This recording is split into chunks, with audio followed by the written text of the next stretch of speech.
আমি নিযুক্তি পত্ৰ দিয়া প্ৰক্ৰিয়াটো প্ৰযুক্তিৰ সহায়ত আমি সুন্দৰভাৱে কৰিম।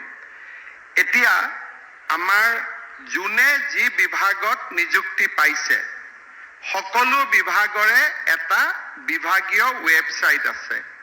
গধূলি 6টা বজাৰ লগে লগে টেলিভিছনৰ পৰ্দাত আমি ৱেবছাইট কেইটাৰ নাম আমি পাই যাম আৰু আপোনালোকে ৱেবছাইটত লগইন কৰাৰ লগে লগে নিজৰ এপইণ্টমেণ্ট লেটাৰ নমাই ল'ব পাৰিব। ঘৰত বহি বহি ধুনীয়াকৈ নমাই ল'ব পাৰিব।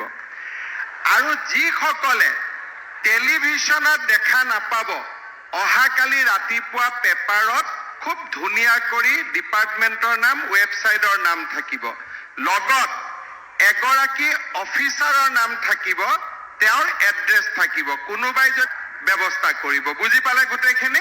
গতিকে এতিয়া আপোনালোক 6টা বজাৰ পৰা আপোনালোক ধুনীয়াকৈ টেলিভিছন চাব, ৱেবছাইটৰ নাম পাব, আপোনালোকে ডাউনলোড কৰি ল'ব। হ'ব?